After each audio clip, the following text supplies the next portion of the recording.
What's up guys, Chris here. WrestleMania is less than 2 weeks away, and while there's plenty of skepticism out there on whether or not the 32nd edition of wrestling's main event will deliver the goods, I have decided to take my very own personal look and book my Dream Wrestlemania. The idea for this video came about after reading an article written by Hayden Gleed over at ProWrestling.net, which you can find a link to in the description below the video. Make sure you go read it, give them a little bit of traffic. In said article, he put together 9 of his favorite WrestleMania matches into one ultimate Dream WrestleMania card, and I, in this video, am going to try to replicate that. Now, there are a few rules. First of all, you can only use a wrestler one time. The matches you use have to have been matches that actually happened. You can't do a fantasy matchup of like Daniel Bryan versus The Undertaker or a match that didn't happen. It has to be a nice balanced card as well. You have to have a tag team championship match, a US title match, intercontinental title match, a divas or women's title match, and you have to have, of course, have a WWE championship match. And what we're looking for here is you're not going to load it all up with ladder matches. You're going to try to have a nice balanced card that people would actually watch. And of course, guys, if you like the video, feel free to give me a thumbs up down below or hit the subscribe button. But now, let's take a look at my Dream WrestleMania. It's just a man! What the Rock is cooking! Alright, so my opening match is Bret Hart versus Owen Hart from WrestleMania 10. This was a feud that was started at the 93 Survivor Series and carried on and led to one of the best opening matches in WrestleMania history. It was a great back and forth with some nice bouts of chain wrestling and another kayfabe Bret Hart injury, which seemed to be the hallmark of this feud the whole time. Bret was always hurt. Anyway, Owen picked up the win and kind of stepped out of the shadow of his brother. Now, the feud would continue for several months to come. This match was probably the high point of Hart versus Hart. It is a great way to kick off my WrestleMania. That leads into match number 2, which is a US title championship match between John Cena and The Big Show, which occurred at WrestleMania 20. There haven't been that many great US title matches over the course of WrestleMania. Actually, this was the first US title match at a WrestleMania after the whole invasion thing and the US title came over from WCW. But this Cena versus Show matchup gives you a good pop with the crowd because Cena hit not 1, but 2 attitude adjustments, which at the time was called the FU before the PG era, on the 500-pound Big Show. Now, this match also had Cena doing heel-type things to pick up the win, including using brass knuckles, something that the Cena today would simply never do. Next up, we have the Money in the Bank ladder match from WrestleMania 24, featuring CM Punk, John Morrison, Chris Jericho, Mr. Kennedy, Carlito, MVP, and Shelton Benjamin. While this might not be the best Money in the Bank ladder match, sticking to my only being able to use a wrestler once, I have to go with the Money in the Bank ladder match from WrestleMania 24, which might be more famous for the guy who wasn't in it. Jeff Hardy was originally supposed to be in this Money in the Bank ladder match, but due to failing a drug test and leading to a wellness policy violation, he was suspended from the WWE. A lot of rumors then and since then say that this was Jeff Hardy's match to win, and this was going to push him towards the WWE title.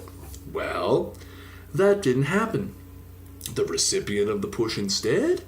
CM Punk. This match featured some great spots. There was a lot of use of the ladder. Shelton Benjamin really excelled in the Money in the Bank ladder matches, but ultimately, CM Punk took the briefcase over Jericho, went on to cash it in for his first WWE title, and the rest is history. Next up, we have the oldest match on my Dream WrestleMania card, the Intercontinental Championship match, WrestleMania 3, Randy Macho Man Savage versus Ricky the Dragon Steamboat. Honestly, it's an iconic match. The only other Intercontinental Championship match I even considered was Razor Ramon versus Shawn Michaels ladder match. Savage Steamboat was a great, energetic match with over 20 near falls in the match. It was just an absolute fantastic 15 action-packed minutes and a great example of wrestling. It's really hard to have a best of WrestleMania list without Savage and Steamboat from WrestleMania 3. Okay, moving on, we're going to switch gears a little bit and we're going to switch to the women's division with Mickie James versus Trish Stratus for the Women's Championship from WrestleMania 22. This match actually might be more famous for Mickie James grabbing a fistful of Trish Stratus's crotch and then smelling her fingers afterwards, a scene that has been deleted from the DVD and has also been deleted from the WWE Network version of the event. But this match was really great and easily one of the best women's championship matches that has ever been at a WrestleMania. Alright, now switching gears from the title matches for a bit and playing on the emotions that you have at this point in the event, Shawn Michaels versus Ric Flair in Ric Flair's retirement match from WrestleMania 24. Shawn Michaels was easily the hardest wrestler to book for this event because he has so many great matches.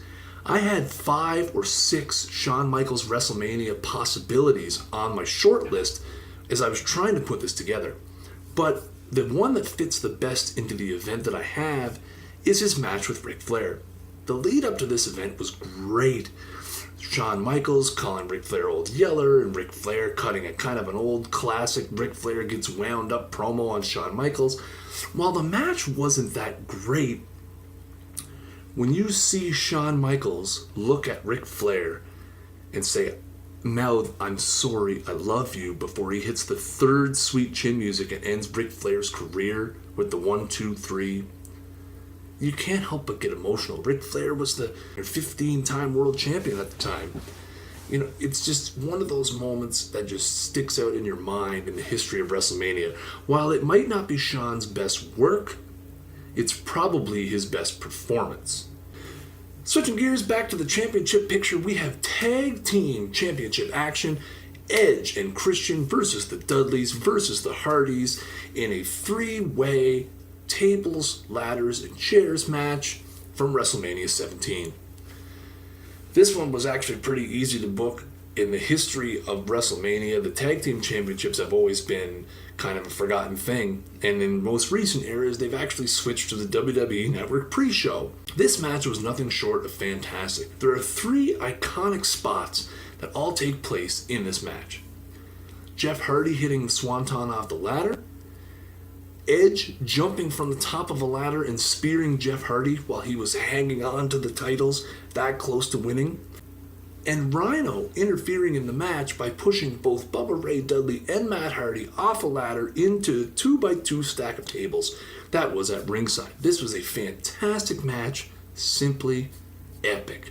Alright, getting down to the nitty gritty, we have Hell in a Cell, Undertaker versus Triple H 3 from WrestleMania 28.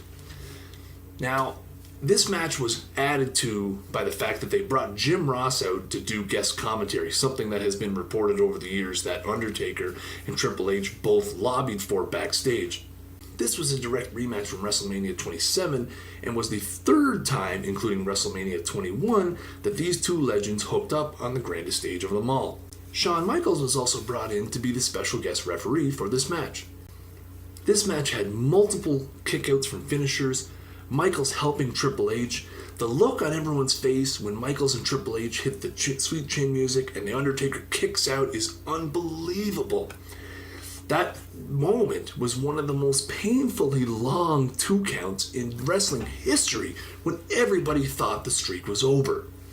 But the Undertaker refused to let the streak die.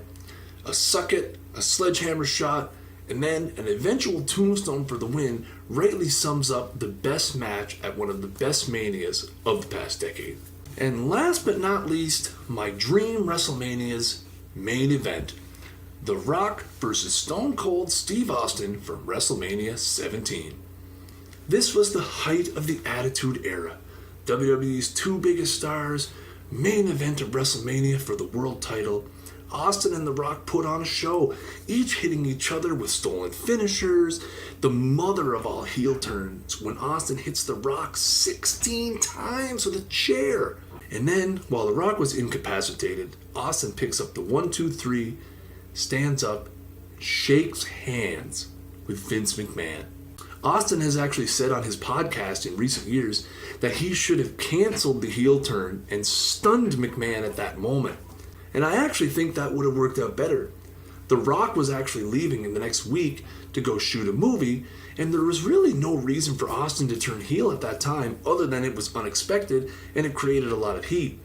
Austin would have had a natural opponent in the already heel Triple H afterwards, but nonetheless, the way it was booked, Austin turned heel, and at the end of the day, it really didn't work out, and Austin ended up turning back face.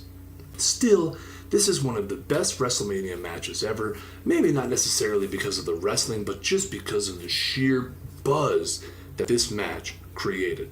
Well, guys, that's my Dream WrestleMania. What are some of your guys' favorite WrestleMania matches? Let me know down in the comments below. And hey, feel free to spank that subscribe button in the bottom right corner. And until next time, peace.